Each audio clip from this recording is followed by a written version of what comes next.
Now, when we're getting into what's happening here, this is not going to affect all firearms owners. It is going to affect firearms owners who own specific kinds of guns. And I wanted to reiterate, a lot of folks in the media keep calling this thing a buyback. It is not a buyback. I did not purchase my gun from the government. This is a confiscation of private property, which was legally obtained. And now they've changed the rules. Do we have an estimation as to how many people, how many gun owners this is affecting, this rolling confiscation that it sounds like the federal government wants to go ahead with? Well, it's funny. The federal government says this affects somewhere around 140,000 firearms, which is absolutely ridiculous. It's nobody believes that for a second. There are somewhere around 90,000 AR-15s. AR-15s are registered; they're restricted firearms, so the government knows who has them and how many there are.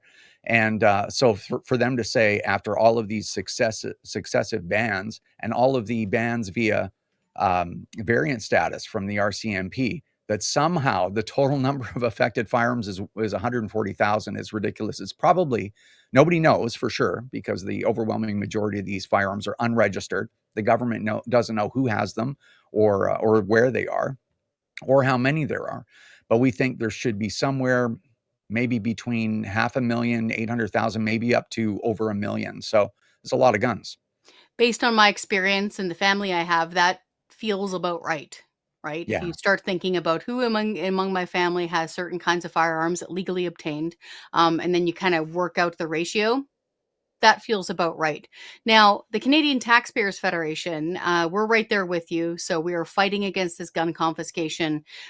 Last we checked, this current push to confiscate people's private property is going to cost taxpayers more than $1 billion. That's with a B. And for folks who are saying, oh, well, their government's going to come in under budget, that's never happened. And I can point back to, of course, the Long Gun Registry that they tried to do. Back then, they said it was going to cost around 2 million with an M. After the smoke all cleared, they were getting close to 2 billion with a B by the time they were done.